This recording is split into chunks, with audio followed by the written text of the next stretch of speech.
사람들은 이런 얘기를 합니다. 교회는 사랑하라 그랬는데 왜 당신은 사랑하지 않냐라고 얘기를 해요. 맞습니다. 교회는 사랑을 합니다. 근데 그 사랑이 무조건 뭐 용서해 주고 무조건 참아 주고 하는 그런 사랑은 아닙니다. 사랑에는 원칙이 있습니다. 공의 안에서의 사랑도 있고요. 또 물론 그 사랑이 내가 믿는 사람들이나 내가 사랑하는 사람들만이 아니라 어떨 때는 원수까지도 사랑하는 부분도 사실은 있습니다. 그래서 우리가 하나를 정의할 때 딱 이거다라고 쉽게 정의할 수 있는 건 아닌데, 일반인들이 보통 조금 알고 나서 교회는 이런데 너는 왜 이러냐, 예수님은 이렇게 말했는데 너는 왜 이러냐, 이렇게 이야기들을 많이 해요. 우리가 제대로 알지 못하면 그분들에게 설명도 못할 뿐만 아니라 우리 스스로도 그런 상황이 되면 눌릴 수가 있거든요. 그래서 사실은 우리가 수요일 성경 공부 때 이제 그런 시간들을 좀 가지려고 하는 것도, 우리가 정리되어 있으면 우리가 다른 사람을 만났을 때, 또 우리가 삶을 살아갈 때 외식하는 모습도 아니고 사실적인 모습으로 살아갈 수 있습니다. 예를 들면 저는 돈이 조금 없는 사람이니까 너무 돈 없는 티를 내면 안 될 수 있잖아요. 그런데 진짜 부자 생각해 보십시오. 슬리퍼 신고 다니고 체육복 입고 다니도 그 사람은 부자예요. 그렇지 않습니까? 뭐 차를 나쁜 거를 타고 다니도 그 사람은 뭐 천억의 그 부자면 부자지 않습니까? 그렇죠? 그것처럼 우리가 세상 속에서 조금 부족한 모습이 있고 약한 모습이 있을지 모르지만 우리는 하나님 자녀예요. 우리가 누군지를 안다면 우리는 세상 속에서 당당할 수 있는 거예요. 그러니까 이런 부분에서 우리가 개념적이고 본질적인 부분을 회복하지 못하면 신앙생활을 계속 해 나가는데 자꾸 갈등도 생기고 또 고민도 생기고 어떤 것이 맞는지 잘 모를 수도 있는 겁니다. 여러분들이 잘 생각하고 나가게 되기 바랍니다. 자, 그래서 지금 믿음과 삶 시리즈를 다시 이어서 합니다. 작년 말에 우리가 이제 다 마쳤고요. 45번까지 총 45번의 시간을 믿음과 삶이라는 시리즈를 쭉 해왔어요. 그리고 이제 한 해 마지막을 마무리하고 또 새로운 시작하면서 지금까지 이제 못했고, 이제 다시 올해부터 또 뭐 하냐? 이 믿음과 삶 시리즈를 합니다. 구원받는 것은 믿음만 있으면 돼요.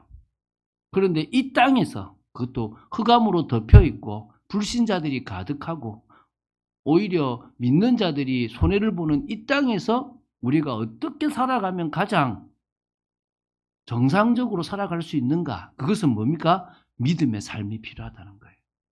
그런 의미에서 우리의 삶이 좀 정립되어지는 시간이 되었으면 좋겠습니다. 그러는 중에 우리가 믿음과 삶을 다루는 중에 지금 산상보훈의 메시지를 다루고 있는 거예요. 이 산상보훈을 통해서 믿음의 삶이 무엇인지를 알아보자는 거예요. 그런데 제가 계속 얘기하지만 이 산상보훈은 대상자가 유대인들이에요. 하나님의 율법의 말씀을 받아서 변질되고 잘못되어 있어서 하나님과 관계가 제대로 되어 있지 않는, 자기들은 하나님을 잘 믿는다고 생각하고 자기들 나름대로 세리나 이방인들을 비판하고 정죄하던 유대인들을 향하여 하나님께서 뭐라고 말씀하십니까? 예수님을 통해서 틀렸다. 너희들의 복이라는 개념도 틀렸고 너희들이 지금 삶도 틀렸다. 너희들이 율법이라고 붙잡고 있는 것도 사실은 껍데기다. 너희들은 이방인하고 똑같은 수준으로 뭘 먹을까, 뭘 마실까, 뭘 입을까 걱정하고 살아간다. 다른 사람들한테 보이는 신앙이지 하나님 보실 때는 제대로 된 신앙이 아니다. 이런 얘기들을 쭉 계속하고, 그러면 어떤 기도를 해야 되는 거냐? 어떤 삶이 맞는 삶이냐? 이런 얘기를 이 산상보훈이라는 시간을 통해서 예수님께서 하신 거예요. 물론 이게 이 산에서 5장부터 7장까지를 다 한 건 아니에요. 마태는 특징이 모아요. 그러니까 다시 말하면 여기서 했던 설교, 저기 때서 설교를 모아서 진짜 그러니까 한마디로 정리를 잘하는 사람인 거예요. 비유를 모아가지고 비유로 모은 것처럼 이 산상수훈의 설교를 모아가지고 놨던 거예요. 그러니까 우리가 지금 산상수훈의 메시지가 되어져 있는데 이거를 전체적으로 다 하셨을 수도 있겠지만 부분적으로 했던 것들이 지금 다 모였다라고 보시면 돼요. 그러니까 꼭 유대인들이 알아야 될 설교. 그러면 지금은 뭡니까? 우리도 이 설교를 통해서 알아야 될 부분들을 주님께서 말씀해 주신다는 거예요. 그런 의미에서 유대인들에게 한 것이 왜 우리한테 왜 필요하냐? 자, 저들은 이스라엘입니다. 자, 우리도 뭐죠? 영적 이스라엘이에요. 그러면은 그들에게 적용되는 메시지는 또 누구한테 적용된단 말입니까? 우리에게 적용된다는 거예요. 그들은 지켜야 되는 거지만 우리는 믿음 안에서 순종하는 것으로 바뀌었을 뿐이지 똑같이 그 말씀은 유효한 거예요. 율법의 요구는 율법 시대에도 주어지지만 복음 시대에도 율법의 요구는 주어지는 거예요. 그걸 제가 이제 다음 주부터 풀어갈 건데요. 율법의 요구를 내가 지켜서 맞추느냐, 예수님의 십자가가 맞췄기 때문에 그것을 믿음으로 내가 맞추느냐, 이 차이일 뿐이지 율법의 요구는 구약이나 신약이나 앞으로도 영원히 1.1핵도 없어지지 않고 다 그대로 지켜질 거라고 주님 말씀하셨습니다. 그러면은 이 산상보훈의 메시지를 그러면 복음을 가진 우리 입장에서는 어떻게 봐야 될 것인가? 이게 지금 우리가 믿음의 삶에서 적용해야 될 거라는 거예요. 좀 공부 같을 건데 공부 같지만은 조금 배워놓으셔야 돼요. 좀 생각이 깨어지고 복음적인 관점으로 볼 수 있는 눈이 열리게 되길 바랍니다. 자, 그럼 첫 번째 우리가 뭘 볼 거냐면 세상의 소금과 빛으로 부름받았던 이스라엘이에요. 그러니까 먼저 부름받았던 그런 사람들이 누구라고요? 이스라엘 백성들이라는 거예요. 그들은 전 세계에 특별히 하나님의 뜻을 위해서 구별된 하나님께서 내 백성이다, 너희는 거룩한 백성이다라고 구별하신 그런 백성이라는 거예요. 자, 여러분, 세계사를 여러분이 보시면서 하나님께서 진행하고 계시는 구원의 역사가 보여진다면, 그게 지금 첫 번째거든요. 그게 보여진다면 여러분은 지금 눈이 열린 거예요. 그 세계사 속에 한국사도 있잖아요. 그죠? 그런데 크게 넓게 하나님이 세계사를 쭉 진행해 가세요. 근데 거기에 지금 한국이 개입이 된 거야. 다시 말하면 과거 뭐 고조선 시대든 저 삼국 시대든 고려 시대든 하나님이 이끌어 가시는 그 세계의 역사, 구원의 역사에는 아무런 관여도 없었던 나라였다는 거예요. 그런데 이제 뭐죠? 하나님이 또 그 촛대를 옮기시면서 지금은 그 세계의 흐름 속에 이 대한민국이라는 나라를 쓰시고 계시다는 거예요. 그러면 뭐냐면 당신은 당신의 계획을 이루어 가시는 거예요. 그런데 우리는 어느 입장이죠? 우리나라가 중요하다고 생각되는 거죠. 제가 이걸 알고 나서 죄송합니다. 제가 애국자인데요. 나라가 다 사라져도 하나님의 뜻은 이루어지는구나. 이게 깨달아지더라고요. 하나님의 뜻에 나라가 걸리면 나라가 사라지는 거고 하나님의 뜻에 나라가 맞으면 그 나라가 부강하는 거예요. 우리나라가 중요하니까 하나님이 우리나라 역사해 주셔야 된다. 이런 개념이 아니라는 거예요. 하나님이 처음부터 지금 이끌어 가시는 그 구원의 계획을 여러분이 보신다면 완성까지 어떻게 갈 것인가를 볼 수 있는 거예요. 그럼 우리나라가 어디에 쓰임받고 있고 계속 쓰임받을 수 있는 나라인가 아닌가를 지켜볼 필요가 있다는 거예요. 그러면 쓰임받을 수 있는 나라로 만들어가는 것도 우리의 일이겠죠. 자, 하나님은요. 창세 전부터 뭐를 계획하셨냐 그러면 아담이 만약에 범죄했을 경우 아담이 범죄하지 않으면 다행인데 아담이 선악과를 따먹지 않으면 내가 안 따먹도록 다 능력도 줬고 다 했기 때문에 안 따먹으면 다행인데 만약에 먹었을 경우에 나는 이 전 세계 내가 택한 나의 백성들을 어떻게 구원하지? 라고 생각하신 거예요. 그걸 구원의 계획이라고 하는 거예요. 그걸 한마디로 예정이라고 하는 거예요. 그런데 희한한 건요. 하나님은 계획을 세우실 때 끝까지 다 아시기 때문에 그 속에 저의 이름도 있고 여러분의 이름도 있었던 거예요. 언제요? 이 세상이 만들어지기 전에 이미 있었다는 거예요. 그래서 하나님은 어떻게 하시기로 하셨냐면 그리스도라는 존재, 메시아라는 존재를 이 땅에 보내서 도저히 해결할 수 없는 인간의 근본 문제를 해결하고 당신의 백성을 찾겠다라고 하는 계획을 세우신 거예요. 그 그리스도로 이 땅에 오신 분이 누굽니까? 예수님이세요. 그래서 우리는 예수님을 뭐라 그런다고요? 그리스도라고 얘기하는 거예요. 그런데 이 계획을 시작해야 되잖아요. 노아 때나 이런 거는 그냥 한마디로 예표로 보여주신 거고, 이제 진짜 본격적으로 시작하기 위해서 저 갈대아인의 우르에서 우상 숭배하는 한 가정에 한 사람을 택하신 거예요. 특별하게 특출나서 뭔가가 있는 것도 아닌데 하나님의 뜻에 의해서 택한 사람이 누굽니까? 아브라함이라는 사람이라는 거예요. 원래는 아브람이었어요. 아브람. 그냥 아비 이런 뜻이었어요. 그런데 아브라함을 해서 열국의 아비, 모든 민족의 아버지가 되게 하신 거예요. 그래서 그 아브라함의 가정 가문을 통해서 이제 구원의 길을 이루는데 거기서 손잡벌이 누구요? 야곱이라는 사람에게 나는 너를 통해서 이제 민족을 만들겠다. 그래서 너의 이름을 야곱이라고 하지 말고 뭐라 해라? 이스라엘이라 해라. 너는 하나님과 싸워서 이긴 존재다. 너가 낳는 아들들을 통해서 내가 민족을 이루겠다라고 하는 거예요.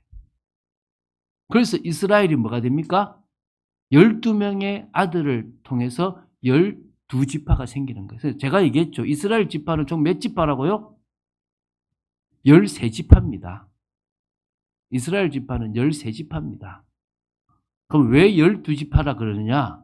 레위 지파를 빼고 12지파예요. 근데 아들이 12명인데 어떻게 13지파가 되느냐? 요셉한테 네 아들들은 내 아들들이고 네 손자들은 네 거다라고 얘기했어요. 그래서 뭐가 되느냐? 에브라임과 므낫세, 정확하게 므낫세가 첫째고 에브라임이 둘째인데 이 에브라임과 므낫세가 이 12아들의 이름에 들어가는 거예요. 그러면 뭡니까? 한 명이 빠지고 두 명이 들어오니까 13명이 되는 거죠. 그 중에서 하나님께서 장자와 관계되어 있는 사람들은 다 내 것이니까 그 장자에 대해서 한 지파를 뺐는데 그 지파가 금송아지 때 모세의 편에서 싸웠던 누굽니까? 레위 지파인 거예요. 그래서 레위 지파를 뺀 12지파로 이스라엘을 구성하는 거예요. 땅은요, 우리나라 경상남북도보다 작아요. 그런데 그 땅에, 한 경상남북도만한 땅에 12도를 만드는 거예요. 12도를. 그리고 레위 지파는 그 12도에 흩어버린 거예요. 그래서 만든 나라가 어떤 나라입니까? 이스라엘이라는 나라라는 거예요. 그런데 출애굽기 19장 6절에 너희 나라를, 너희 민족을 내가 제사장 나라가 되게 하겠다 그런 거예요. 이해되십니까? 거룩한 백성으로 내가 구별하겠다라고 이야기하신 거예요. 다시 말하면 너희들을 내가 빛과 소금으로 만들겠다 이건 거예요. 아직 안 넘어갔습니다. 좀 앞에 좀 더 갑시다. 네, 1번으로 가십시오. 그래서 이게 그 계획인 거예요. 그래서 이제 하나님께서 이스라엘이라는 나라에서 핵심 인물은 아까 얘기했죠. 첫 번째 아브라함, 또 누가 나오죠? 야곱, 이스라엘이죠. 근데 여기에다 한 명 더 들어가요. 그게 누굽니까? 하나님 마음에 합했던 다윗이 들어가는 거예요. 다윗이 들어가서 그래서 아브라함과 다윗의 자손으로 누가 옵니까? 예수 그리스도가 오시게 됐다는 거예요. 그래서 하나님의 복을 받은 민족으로서 전 세계의 구원자로 오실 메시아를 증거할 그런 민족으로 이스라엘을 택하신 거예요. 너희들이 내가 사랑하고 잃어버렸던 내 전 세계 백성들을 찾아오는 일을 너희들이 해라. 그래서 내가 너희들을 거룩히 구별했다. 내 백성이다.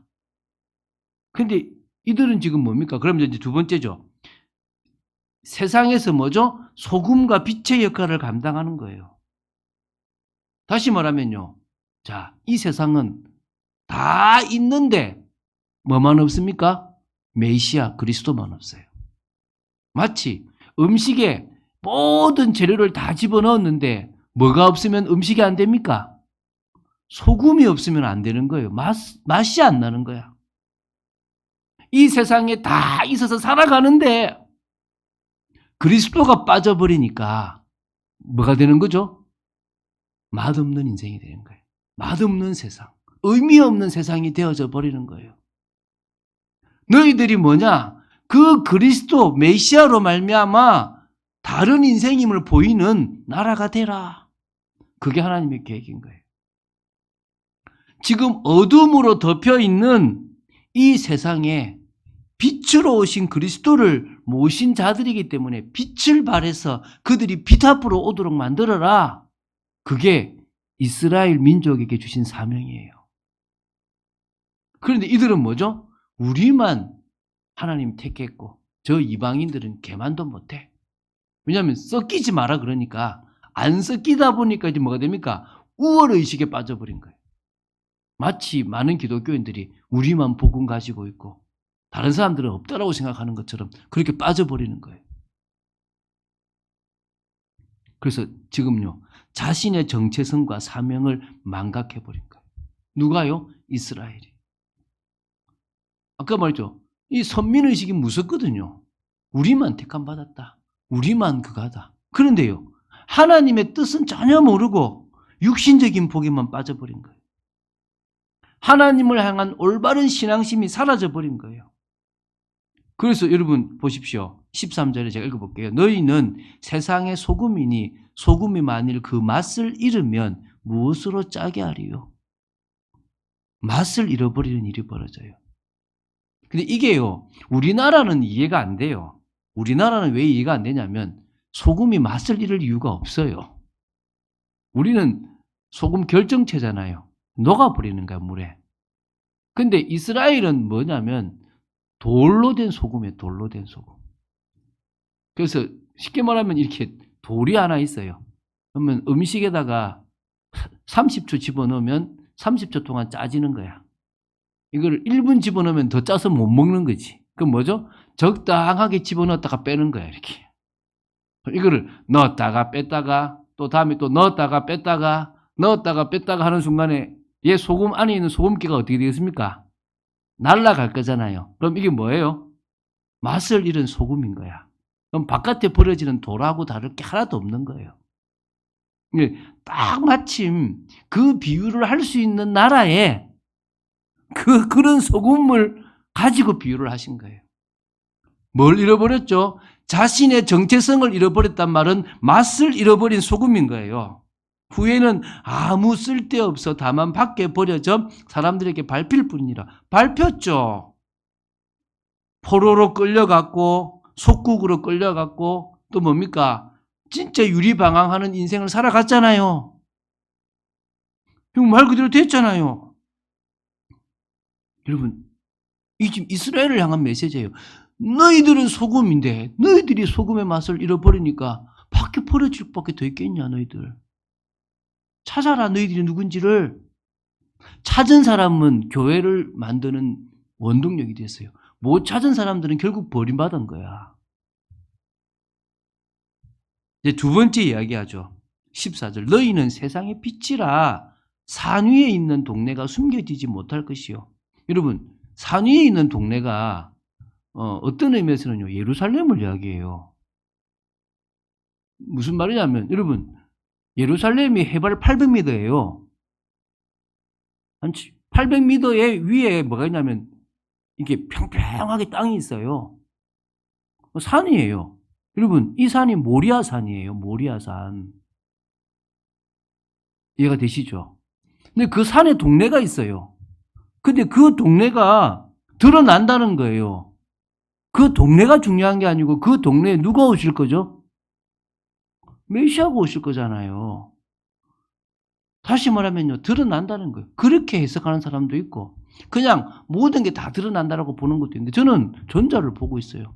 어찌 보면 그 빛의 역할을 하는 사람들이 누구를 드러내야 되는 거예요? 예수 그리스도를 드러내야 되는 거예요. 근데 그건 사라져 버렸잖아요. 그리고 이렇게 합니다. 사람이 등불을 켜가지고 말 아래에 두지 않냐고. 이 말은 달리는 말이 아니에요. 이게 뭐냐면 그릇이라, 그릇. 이 단어가. 이해가 됩니까? 그러니까 한마디로 등불을 켜가지고 그릇으로 그 안에 덮어두지 않지 않냐. 어디 두죠? 등경 위에 등불을 두는 받침대 위에다가 등불을 두지 않냐. 맞습니까? 그것처럼 그래야 모든 사람에게 비치는 거다.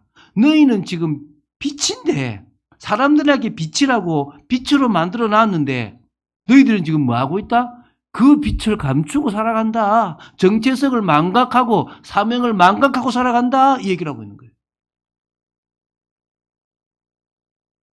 그래서 저 이방인들이 너희 착한 행실을 보고 율법을 지키고 말씀 따라 살아가는 걸 통해서 하늘에 계신 아버지께 영광을 돌릴 수 있도록 너희들이 살아가야 되는 게 너희들이 빛이다 이 얘기예요. 이 얘기는 지금 누구한테 하고 있는 거예요? 이스라엘한테 하고 있는 거예요. 자, 그럼 두 번째. 예수님은요, 소금과 빛으로 교회를 부르셨습니다. 그러면 결국 그것을 이어받은 우리가 다시 뭡니까? 소금과 빛이 되는 거예요. 그래서 구원받은 성도는 영적 이스라엘이에요. 그래서 이렇게 나옵니다. 육신적 유대인이 진짜 유대인이 아니고 이면적 영적 유대인이 진짜 유대인이래요. 다시 말하면 육신적 이스라엘이 아니고 뭐요? 영적인 이스라엘이 진짜 이스라엘이라는 거예요. 할렐루야. 이걸 지금 예수님이 로마서를 통해서도 말씀하고 있는 거잖아요. 이스라엘 백성들이 하지 못했던 사명, 그게 뭐죠? 소금과 빛이에요. 아무것도 없는, 다 있는데 모든 게 다 갖춰진 시대에 딱 하나 빠졌어요. 뭐가 빠졌습니까? 그리스도. 그 그리스도를 증거해서 오직 복음만이 필요하다는 걸 통해서 만나는 세상을 만들길 원하시는 게 주님의 뜻이에요. 빛이 사라진 시대에 빛 대신 주님을 바라면서 빛 대신 예수 그리스도만이 참 길이요 진리요 생명이고 참 빛이라는 사실을 증거하는 우리가 되길 원하신다니까요. 그런데 이방인이었지만 창세전부터 택하심을 받은 우리가 누가요? 예수 그리스도를 믿어서 하나님의 자녀가 된 우리가 성도라고 성령이 오셔서 세상에 구별된 우리가 그 사명을 맡은 거예요. 할렐루야. 무슨 사명? 소금의 사명, 빛의 사명. 소금이 되라가 아니에요. 믿는 순간에 소금이 돼버린 거야. 빛이 되라가 아니에요. 믿는 순간에 빛이 된 거예요. 그런데 소금의 사명을 감당하는 것은 믿음의 삶이 필요한 거야. 할렐루야. 빛의 사명을 감당하기 위해서는 뭐가 필요합니까? 믿음의 삶이 필요한 거예요. 그게 우리가 해야 되는 거예요. 그래서 베드로전서 2장 9절에 말합니다. 너희는 거룩한 백성이다. 택하신 족속이다. 왕같은 제사장이다. 그의 기이한 빛에 들어가기 위한 아름다운 덕을 선전하는 진짜 네가 그리스도의 일을 할 수 있는 왕, 제사장, 선지자의 일을 하는 존재다. 할렐루야. 여러분이 소금이고 빛이에요. 그래서 고백합시다. 우리가 바로 세상의 소금이고 빛이다. 자, 지금부터 할 일은 하나예요. 제가 얘기했잖아요. 세상에 다 있어요. 가면 갈수록 더 많은 것들이 있을 것이고 더 화려해지고 더 좋아져요. 여러분 진짜 부엌 살림 한번 보세요. 진짜 옛날에 여러분 그 연탄 보일러 이렇게 떼고 있던 그 아궁이 있는 집 기억납니까? 완전 아궁이는 아니지만 그때 부엌 찬장 있고 그 여러분 기억나십니까? 그 부엌. 지금 생각해 보세요. 없는 게 없잖아요. 얼마나 좋은 기구들이 많습니까? 여자들이요 진짜 스마트폰 갖고도 얼마나 많은 가정 일을 할 수 있는 시대가 됐습니까? 얼마나 편합니까? 근데 희한하죠. 여자들이 더 갈급해. 여자들이 더 허해. 웃기지 않아요. 그런데 지금 더 바쁘대. 더 시간도 없고 더 힘들대. 여러분 옛날에 빨래하려고 여러분 이불 빨래하려고 어디 갔습니까? 그거 들고 어디 갔죠? 저 또랑에 가가지고 그 힘든 이불 다 빨래했죠. 요새 누가 그렇게 이불 빨래합니까? 그렇게 두꺼운 이불 자체도 필요도 없어. 진짜 없는 거 없는 세상인데 더 외롭고 더 힘들고 더 갈급해요. 더 민감해요. 참지도 않은 시대가 돼버린 거예요. 다 고통 속에 있고 저주와 재앙 속에 있습니다. 이 세상 속에 소금이신 예수 그리스도가 있는 가정은 어떤 가정인지를 보여봐야죠. 할렐루야. 소금이신 예수 그리스도를 모신 복음을 가진 사람들은 어떤 인생을 살아가는지 보여야 될 거 아니겠습니까? 그런데 왜 따라갑니까? 돈 따라가고 세상 따라갑니까? 그러지 맙시다. 진정한 가치를 맛봐야 되는 거예요. 제가 이거 알고 나서 저는 내려놓았어요. 이거 모를 때 저도 부러웠다니까요. 이거 알고 나니까요. 부럽지 않더라니까요. 여러분, 얼마나 흑암으로 덮여 있습니까? 가는 곳마다 지금 저주와 재앙이 다 있습니다. 가만히 있는데 갑자기 큰 사고가 터집니다. 앞으로 여러분 지나보십시오. 더 심각한 사고, 이태원보다 더 심각한 사고가 자꾸 터질 거예요. 이 시대는 그런 시대예요. 왜 그렇습니까? 흑암이 계속 장악하고 그 흑암이 무속으로 또 음란으로 타락으로 계속 무너뜨려가는 세상입니다. 이 세상 속에 우리는 뭐죠? 빛을 발해야 돼요. 예수만이 진짜 빛이다. 그 빛 앞으로 나아갈 때 자유하다. 그 빛 앞으로 나아갈 때 회복된다. 그 빛 앞으로 나아갈 때 우리는 변화되어진다. 할렐루야. 여러분, 이게 우리가 할 일이에요. 한마디로 우리는요, 소금과 빛은 전도자를 말하는 겁니다.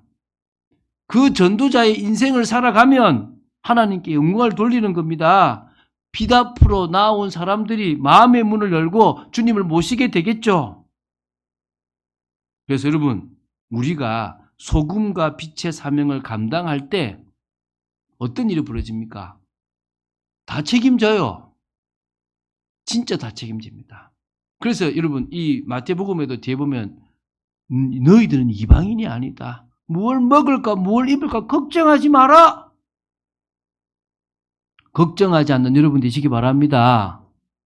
그 정도가 아니라 다니엘서 12장 3절에 있는 것처럼 별과 같이 빛난대요. 할렐루야. 별과 같이 빛나는 일이 벌어질 거라는 거예요. 이사야 60장에 하나님의 빛이 여러분에게 임했지 않습니까? 일어나라, 빛을 발하라. 그러면 다 회복된대요. 할렐루야. 그래서요, 사명 감당하는 거예요. 다니엘 12장 3절, 이사야 60장 일이 하나도 벌어지지 않아도 해야 될 게 우리의 사명이잖아요. 영광된 자리에 나를 불러주신 게 얼마나 감사합니까?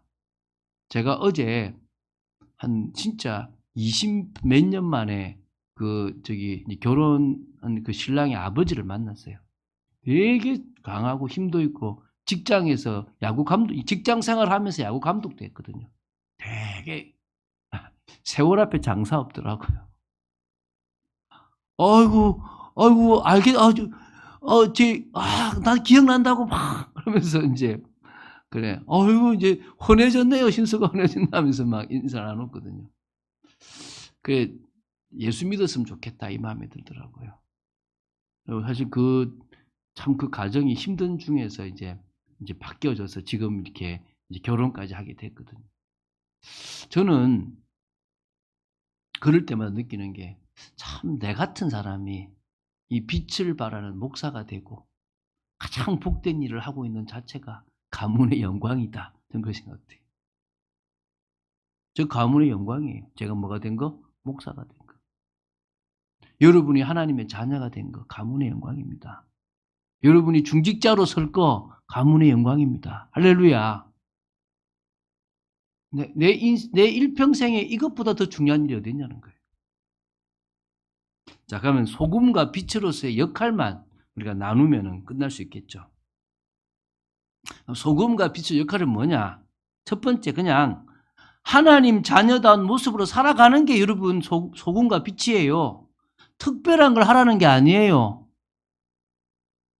지금 특별한 것도 못하고 있는 시대인 거야, 한마디로 말하면. 여러분, 하나님 자녀는 신분이 있어요. 저는 밖에 나가서 누구하고 싸울 때요, 못 싸워요.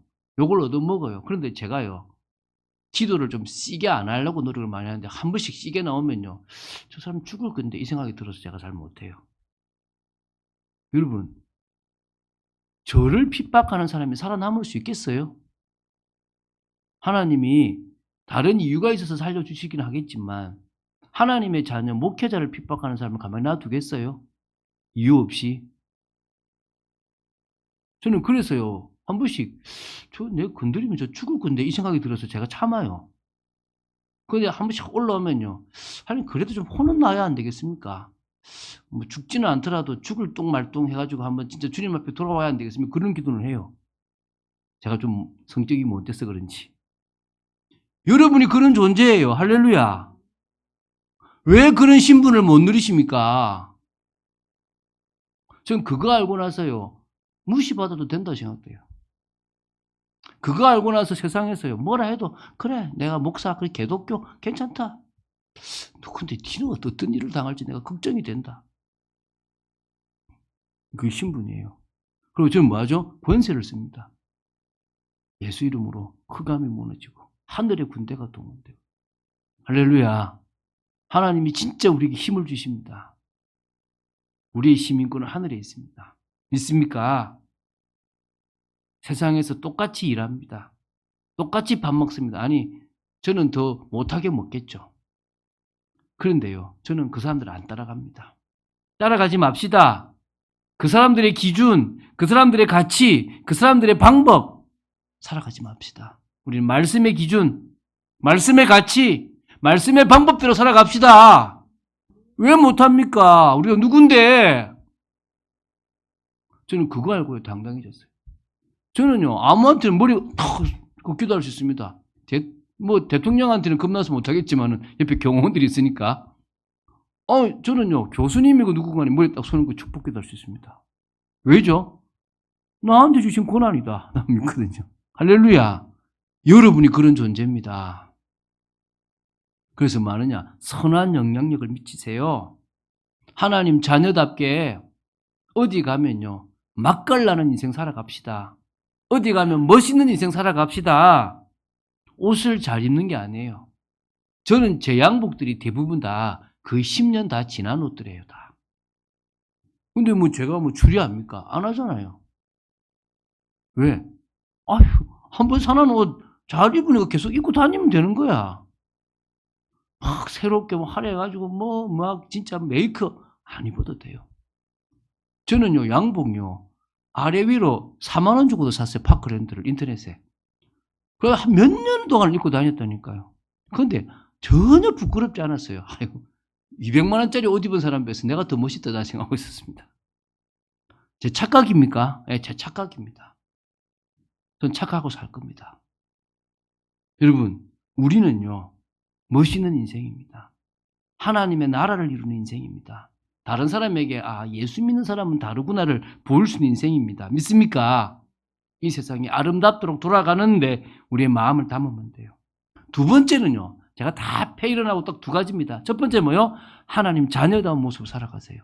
두 번째는요, 인생의 유일한 해답이신 예수 그리스도만 증거하세요.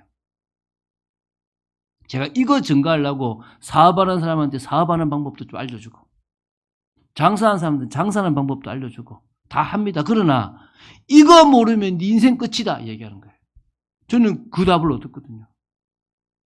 여러분, 전도자의 인생은 뭐냐?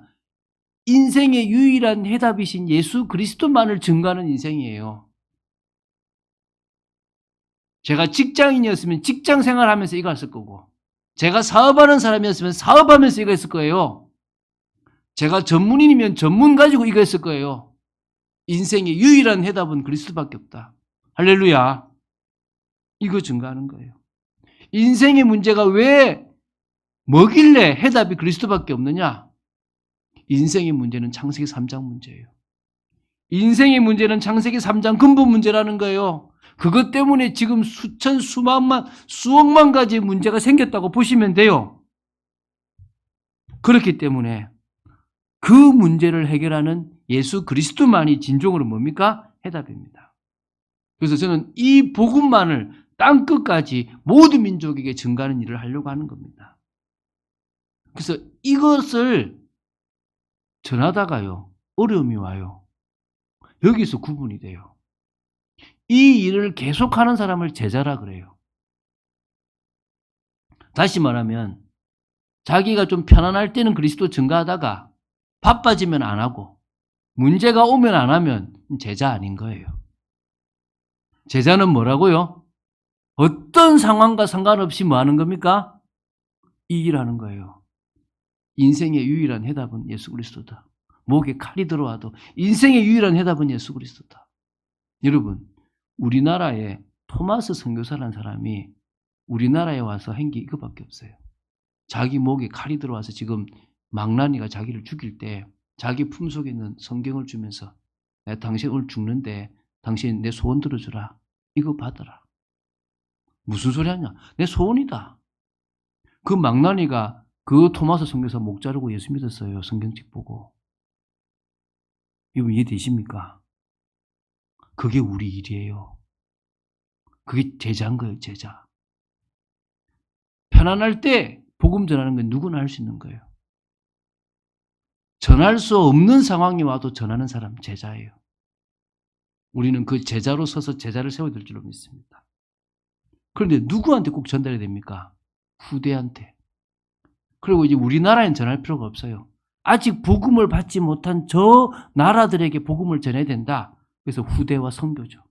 할렐루야. 그게 진짜 제자입니다. 제자를 세우고 제자를 또 만들어가고 언약을 전달해 나가는 그런 소금과 빛의 역할을 감당하는 거예요.